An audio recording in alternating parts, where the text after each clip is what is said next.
गुरुदक्षिणा। दृढवती त्रिविक्रमः पुनरपि वृक्षस्य समीपं गत्वा वृक्षम् आरुह्य शाखायां लम्बमानं शवं स्कन्धे आरोप्य अधः आगतवान्। ततः यथा पूर्वं मौनेन श्मशानाभिमुखं प्रस्थितवान् च। तदा शवान्तर्गतः वेतालः अवदत्, अये राजन्, एतादृशे मध्यरात्रे येन शयनमन्दिरे हंसतूलिकातल्पे निद्रासुखम् अनुभवितव्यम् आसीत्, तेन भवता विषसर्पाणां भूतप्रेतादीनां च वासस्थाने एतस्मिन् श्मशाने किमर्थं भूयते इति मया न ज्ञायते।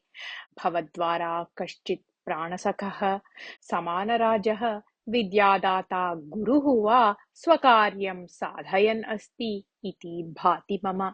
यदि प्राणस्नेहितः समानराजः वा एतादृशस्य कारणीभूतः स्यात् तर्हि तत्र दोषः नास्ति, किन्तु गुरोः निमित्तं भवान् एतत् सर्वं कुर्वन् अस्ति चेत् मम तु भासते यत् एतद्विषये पुनश्चिन्तनं वरम् इति।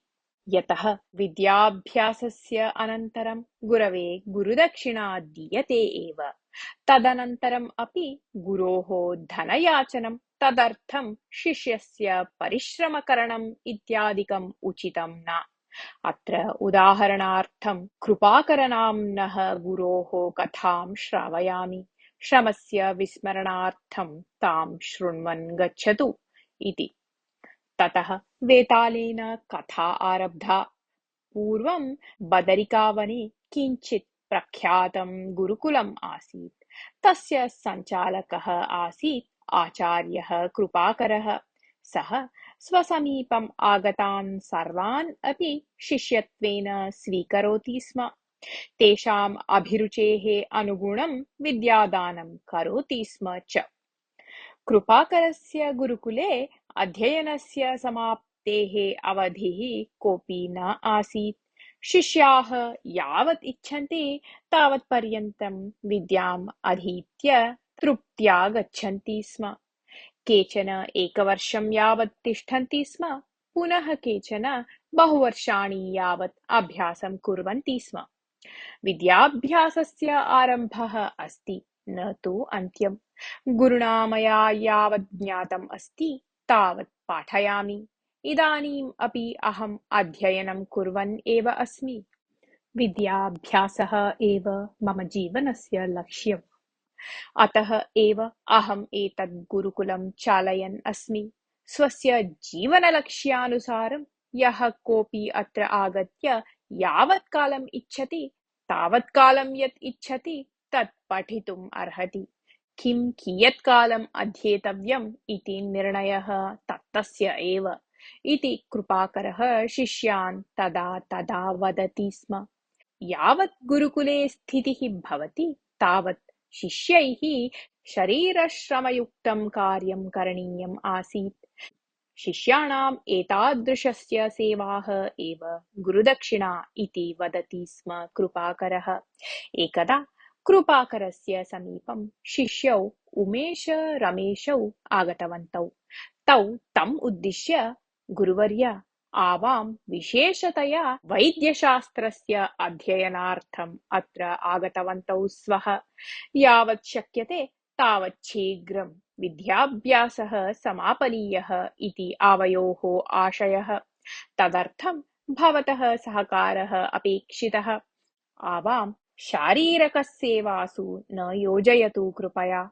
आदिनं विद्याभ्यासे मग्नौ भवेव इति अस्ति आवयोः आशयः इति उक्तवन्तौ। कृपाकरः एतत् अङ्गीकृतवान्, परन्तु एतेन निर्णयेन तत्र विद्यमानेषु प्राचीनेषु शिष्येषु असूया उत्पन्ना। ते गुरोः समीपं गत्वा, सर्वेषां शिष्याणां कृते एकः एव नियमः भवेत्, भवता एतादृशः भेदभावः न दर्शनीयः खलु इति पृष्टवन्तः। तदा कृपाकरः हसन्, उमेश रमेशौ आबाल्यात् शारीरकश्रमम् अनुभवन्तौ एव प्रवृद्धौ। इदानीं तौ पठनासक्तौ जातौ स्तः। शरीरश्रमम् अजानतां भवतां येषः शरीरश्रमः विद्याभ्यासस्य अङ्गं जातम् अस्ति। उमेश-रमेशयोः तु एतस्य आवश्यकता नास्ति इति उक्तवान्। तदा शिष्याः, पूर्वं भवान् शरीरश्रमः एव गुरुदक्षिणा इति उक्तवान् आसीत्। इदानीं एषः विद्याभ्यासस्य अङ्गम् इति वदति। भवतः वचनस्य अर्थः एव अस्माभिः न अवगतः। उमेश-रमेशाभ्यां भवान् कामपि गुरुदक्षिणां न स्वीकरिष्यति किम् इति पृष्टवन्तः। प्रतिशिष्यात् अपि गुरुदक्षिणां प्राप्स्यामि एव। ये शारीरकश्रमं न वहन्ति तेभ्यः निरीक्षमाणा गुरुदक्षिणा सामान्या न भविष्यति। तां सामान्यजनाः दातुं न शक्नुवन्ति अपि। विद्याभ्यासकाले शारीरिकश्रमः न कृतः यत् तदर्थम् अनन्तरकाले तैः पश्चात्तापः अनुभोक्तव्यः भवेत् अपि इति तान् शिष्यान् उक्तवान् कृपाकरः। गुरुः सर्वेषु विषयेषु अपि गभीरतया चिन्तयति इति विश्वस्यन्तः ते शिष्याः तृप्त्या प्रतिगतवन्तः। वर्षत्रयम् अतीतम्। एकदा उमेश-रमेशौ गुरोः समीपम् आगत्य, गुरुवर्य, एतावत्पर्यन्तं यत् अवाभ्याम् अधीतं तत् जीवननिर्वहणार्थं पर्याप्तम् अस्ति। अतः प्रतिगमनार्थम् अनुमतिं ददातु कृपया इति उक्तवन्तौ। भवन्तौ मह्यं गुरुदक्षिणाम् अदत्त्वा एव इतः गच्छतः किम् इति पृष्टवान् कृपाकरः। यद् भवान् इच्छति तत् वदतु गुरुवर्य, तत् दास्यावः इति उक्तवन्तौ शिष्यौ। अन्यशिष्यवत् यदि भवन्तौ अपि शारीरकश्रमयुक्तां सेवाम् अकरिष्यताम् तर्हि सा एव गुरुदक्षिणा इति अचिन्तयिष्यम्। परन्तु भवन्तौ तथा न कृतवन्तौ। मत्तः भवद्भ्यां वर्षत्रयम् अधीता विद्या सामान्या न। इदानीं भवन्तौ स्वग्रामं गत्वा स्वस्य इच्छानुसारं वैद्यवृत्तेः आरम्भं कुरुताम्। एकस्य वर्षस्य अन्ते अहम् एव भवतोः समीपम् आगमिष्यामि। तदा भवतोः एकैकेन अपि लक्ष्यं सुवर्णनाणकानि मह्यं दातव्यानि। सा एव मम गुरुदक्षिणा इति उक्तवान् कृपाकरः। वर्षाभ्यन्तरे लक्ष्यं सुवर्णनाणकानि दातव्यानि। आवाभ्यां तत् शक्यते किम् इति पृष्टवन्तौ उमेश-रमेशौ। कृपाकरः क्षणकालं विचिन्त्य, एतस्य देशस्य राजा प्लवङ्गः कस्माच्चित् रोगात् पीडितः अस्ति। तस्य रोगस्य औषधम् एतावत्पर्यन्तं केनापि न अन्विष्टम्। एतस्मिन् आश्रमे तदर्थं मया अपि प्रयत्नः क्रियमाणः अस्ति। एतावत्पर्यन्तम् अहं सफलः न अभवम्। प्लवङ्गस्य रोगनिवारणं यः करिष्यति तस्मै लक्ष्यं सुवर्णनाणकानि उपायनरूपेण दीयन्ते। तदर्थं भवन्तौ अपि प्रयत्नं कुरुताम्। निरन्तरप्रयत्नेन सर्वम् अपि सिद्ध्यति इति उक्तवान्। रमेशः स्वग्रामं कनकगिरिं गतवान्। तत्रत्यस्य प्रमुखवैद्यस्य केशवस्य समीपं गत्वा महाराजस्य प्लवङ्गस्य रोगनिवारणार्थम् औषधम् अन्वेष्टुम् इच्छामि। तदर्थं भवतः सहकारः अपेक्षितः। उपायनरूपेण यद् धनं लभ्यते तत्र समभागं द्वौ अपि स्वीकुर्वः इति उक्तवान्। केशवः रमेशस्य पूर्वापरं सर्वं ज्ञात्वा, भवान् कृपाकरस्य शिष्यः किम्? सः महापुरुषः अस्ति। सः विद्यादानार्थम् एव जन्म प्राप्तवान् अस्ति। शरीरश्रमात् भीताः बहवः तस्य शिष्याः भवितुं सिद्धाः न भवन्ति। तस्य समीपे वैद्यशास्त्रम् अधीतवतां हस्तगुणः उत्कृष्टः एव भवति। अहं भवते पुत्रीं दास्यामि। अनन्तरम् आवां मिलित्वा एव वैद्यवृत्तिं करभाव। तदा धनस्य वृष्टिः एव भविष्यति इति उक्तवान्। तस्य वाक्यैः रमेशः सन्तुष्टः जातः। अनन्तरं सः प्लवङ्गस्य रोगस्य विषये पुनः पृष्टवान्। सः कश्चित् विचित्रः रोगः, तदर्थम् औषधम् अन्वेष्टव्यम् इति मया बहुधा चिन्तितम्, परन्तु वैद्यविद्यायां नूतनस्य औषधस्य गुणं ज्ञातुं प्रथमं तस्य प्रयोगः कर्तव्यः खलु। यदि अन्यः कश्चित् सामान्यः तेन रोगेण पीडितः स्यात् तर्हि प्रयोगं कर्तुम् अशक्यम्, परन्तु इदानीं सः प्रयोगः तु राज्ञः विषये एव करणीयः भवति। तदर्थं धैर्यं कुतः? यदि अपचारः भविष्यति तर्हि शिरच्छेदः एव भवेत्। अतः एव मया तत्र प्रयत्नः न कृतः। आवयोः मौनमेव वरम् इति मन्ये इति उक्तवान् केशवः। शुभे मुहूर्ते केशवस्य पुत्रीं रमेशः परिणीतवान्। श्वशुरजामातरौ मिलित्वा विद्यावृत्तिम् आरब्धवन्तौ। रमेशः कृपाकरस्य शिष्यत्वेन महतीं प्रसिद्धिं प्राप्तवान्। स्वस्य गृहे कृपाकरस्य महत् चित्रं लेखयित्वा स्थापितं तेन। आगतान् सर्वान् रोगिणः कृपाकरस्य श्रेष्ठतां वदन्तौ आस्तां। कृपाकरः केशवः च कृपाकरस्य शिष्यः इति प्रसिद्धं प्राप्तवतः रमेशस्य वैद्यवृत्तिः फलकारिणी आसीत् इति कारणतः तस्य आयः दिने दिने वर्धमानः आसीत्। षण्मासाभ्यन्तरे एव सः विनायासं लक्ष्यं सुवर्णनाणकानि सम्पादितवान्। अन्यत्र उमेशः स्वग्रामं वरुणगिरिं प्राप्तवान्। तस्मिन् समये एव पार्श्वगृहस्थः सुन्दरः पिशाचेन पीडितः आसीत्। अतः प्रसिद्धं भैरवनामकं मन्त्रवादिनम् आनीतवन्तः आसन् तद्गृहसदस्याः। एतं विषयं ज्ञातवान् उमेशः सुन्दरस्य मातापित्रोः समीपं गत्वा, भवतोः पुत्रः केनापि पिशाचिना निश्चयेन पीडितः नास्ति। तस्य मस्तिष्के कस्यचित् रसस्य उत्पत्तिः आधिक्येन जाता स्यात्, अतः सः एवं रुक्षतया व्यवहरन् अस्ति। अहम् उचितम् औषधं दत्त्वा सप्ताहाभ्यन्तरे एव तं स्वस्थं करिष्यामि इति उक्तवान्। परन्तु सुन्दरस्य मातापितरौ उमेशस्य वचने विश्वासम् अकुर्वन्तौ एतां वार्तां भैरवम् उक्त्वा तस्य अभिप्रायं पृष्टवन्तौ। भैरवः एतत् श्रुत्वा भयङ्करस्वरेण गर्जनं कुर्वन्, कालभैरवः इदानीं कुपितः अस्ति, एवम् उक्तवन्तं तं मूर्खम् अत्र आनयन्तु इति उक्तवान्। उमेशः भैरवस्य समीपम् आगतवान्। द्वौ अपि किञ्चित् समयं यावत् चर्चां कृतवन्तौ। द्वयोः मध्ये वादविवादः संवृत्तः। उमेशः बुद्धिमान् अस्ति, तस्य वचनं सत्यमस्ति इति ज्ञातवान् भैरवः तम् उद्दिश्य मृदुस्वरेण, उमेश, भवता इतोपि ज्ञातव्यं बहु अस्ति। मम वचनानि अवधानपूर्वकं शृणोतु तावत्। साधारणवैद्यवृत्तिः यावत् धनं प्राप्येत ततोपि अधिकं प्राप्यते मान्त्रिकवैद्यवृत्तिः।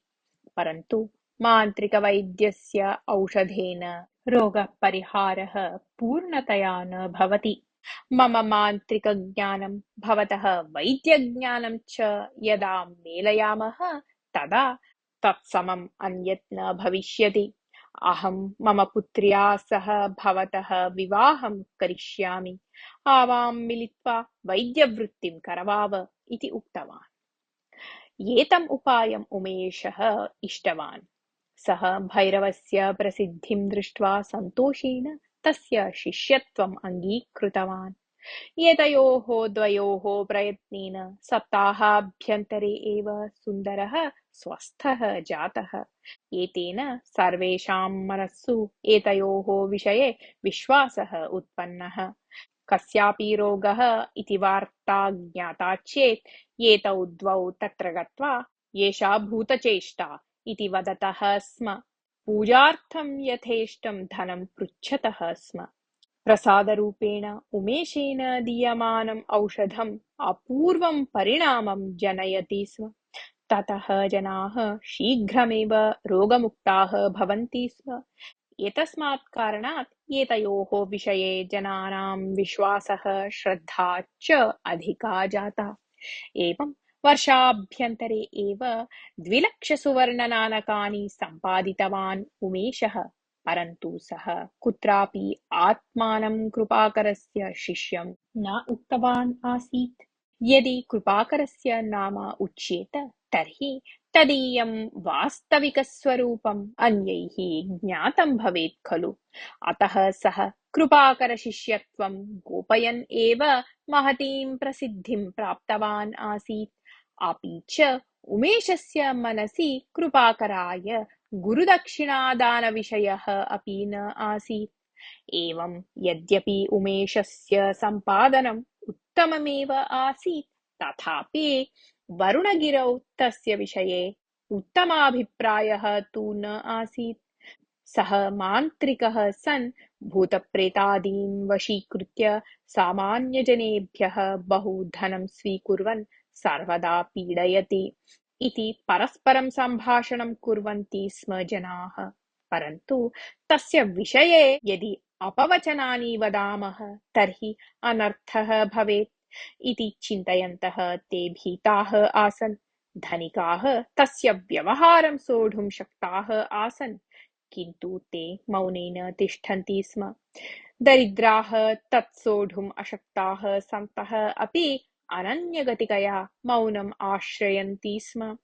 उमेशस्य आयः तु दिने दिने वर्धमानः एव आसीत्। एकं वर्षम् अतीतम्। कृपाकरः स्वस्य आगमनस्य वार्तां शिष्याभ्यां प्रेषितवान्। सः प्रथमं वरुणगिरिं गत्वा उमेशस्य विषये विचारितवान्। तस्य मन्त्रवैद्यत्वम् अतीव धनाशां च सः ज्ञातवान्। यदा सः तस्य गृहं गतवान् तदा उमेशः गृहे एव तिष्ठन् अपि स्वस्य अनुपस्थितिं वाचितवान्। तस्य श्वशुरः भैरवः भवतः विषये जामाता मां किमपि न उक्तवान् एव इति उक्तवान्। अहम् उमेशस्य गुरुः अस्मि। मया उमेशतः यावत् प्राप्तव्यम् आसीत् ततोपि अधिका गुरुदक्षिणा प्राप्ता अस्ति उमेशात्। अहम् अत्यन्तं सन्तुष्टः अस्मि। एतं विषयं तं सूचयतु इति उक्त्वा कृपाकरः ततः प्रस्थाय कनकगिरिं गतवान्। रमेशः यदा 1,00,000 सुवर्णनाणकानि गुरुदक्षिणारूपेण दातुम् उद्युक्तः तदा कृपाकरः अनङ्गीकारपूर्वकं शिरः चालयन् वैद्यकीयवृत्त्या न्याय्येन मार्गेण एतस्मिन् अल्पे काले एतावतः धनस्य सम्पादनं सर्वथा अशक्यम्। असहायकरोगिभ्यः अनुरोधपूर्वकम् अधिकधनस्वीकरणात् केवलं सिद्ध्यति एतत् सर्वम्। अतः एतत् धनम् अहं न स्पृशामि। वैद्यस्य सेवाधर्मः कश्चित् अस्ति, तं भवान् इतोपि न ज्ञातवान्। यदा कदापि भवतु गच्छता कालेन भवान् तादृशीं गौरवप्रदां गुरुदक्षिणां दातुं योग्यतां सम्पादयतु इति एव मम आशयः। भवन्तम् अन्यम् एकं विषयं वक्तुम् इच्छामि। भवतोः शिष्ययोः जीवनमार्गं पूर्वमेव ज्ञातवान् अहम्। राज्ञः प्लवङ्गस्य रोगं 6 मासेभ्यः पूर्वमेव परिहृतवान्। 1,00,000 सुवर्णनाणकानि सम्पादयितुं यः मार्गः आसीत् सः अपि इदानीं नास्ति इति उक्त्वा ततः गुरुकुलं गतवान्। वेतालः एवं कथां समाप्य, राजन्, लोके असूयामात्सर्यादि दुर्गुणाधीनानां व्यवहारः नितरां विचित्रः भवति। गुरुकुले स्थित्वा वर्षत्रयं यावत् वैद्यशास्त्रस्य अध्ययनं कृत्वा अनन्तरं मान्त्रिकवैद्येन सह यः कार्यं कुर्वन् आसीत् जनानां पुरतः कृपाकरस्य शिष्यः अहम् इति वक्तुमपि यः न इच्छति स्म, तस्मात् आशयस्य अपेक्षया अधिका गुरुदक्षिणा प्राप्ता इति उक्तवान् कृपाकरः। परन्तु सः एव कृपाकरः यः तस्य भावचित्रं संस्थाप्य 10 जनानां पुरतः कृपाकरस्य शिष्यः अहम् इति साभिमानं वदति स्म। तस्मात् लक्षसुवर्णनाणकात्मिकायाः गुरुदक्षिणायाः स्वीकरणं निराकुर्वन् असहायकान् रोगिणः पीडयन् अस्ति भवान् इति वदन् दोषारोपणम् अपि कृतवान्। उमेशस्य विषये तृप्तिः, रमेशस्य विषये असन्तृप्तिः च प्रकाशिता कृपाकरेण। कृपाकरस्य एतादृशस्य व्यवहारस्य औचित्यम् अस्ति किम्? एतस्य सन्देहस्य परिहारं जानन् अपि यदि भवान् न वदति तर्हि भवतः शिरः सहस्रधा भग्नं भविष्यति इति उक्तवान्। तदा मौनेन स्थातुम् अशक्तः त्रिविक्रमः उक्तवान्, कृपाकरः किञ्चित् अपि धनार्थी न। सः स्वशिष्येषु सेवाधर्मं द्रष्टुम् इष्टवान्, परन्तु रमेशः राज्ञः प्लवङ्गस्य रोगस्य औषधम् अन्वेष्टव्यम् इति एतं विषयम् एव विस्मृत्य रोगिभ्यः अधिकाधिकं धनं सङ्गृह्णन् आसीत्। अतः एव एकवर्षाभ्यन्तरे लक्षावधिकानि सुवर्णनाणकानि सम्पादयितुं शक्तवान् आसीत् सः। वैद्यः सम्मानसत्कारादीनां प्राप्तेः द्वारा धनसङ्ग्रहणं कुर्यात्, न तु रोगिभ्यः धनसङ्ग्रहणद्वारा। वैद्यवृत्तेः अगौरवकरं भवति अन्याय्येन धनसङ्ग्रहणं नाम। अतः एव कृपाकरः रमेशम् उद्दिश्य गौरवप्रदगुरुदक्षिणादानस्य योग्यतां प्राप्नोतु इति आशीर्वादं कृतवान्। उमेशः तु अत्यन्तं तुष्टः आसीत्। सः अत्यन्तं पवित्रां वैद्यवृत्तिं मान्त्रिकवैद्यस्य सकाशे न्यासीकृतवान् आसीत्। तादृशः सः आत्मानं कृपाकरस्य शिष्यं न वदति यत् तत् एव उत्तमगुरुदक्षिणा इति भावितवान् कृपाकरः। अतः एव सः भैरवं तथा उक्तवान्। यदा एतत् सर्वं परिशीलयामः तदा ज्ञायते यत् कृपाकरे असूयामात्सर्ययोः लेशः अपि नास्ति इति। एवं वदता राज्ञा मौनभङ्गः कृतः आसीत् इत्यतः वेतालः ततः अदृश्यः भूत्वा पुनः वृक्षारोहणं कृतवान्।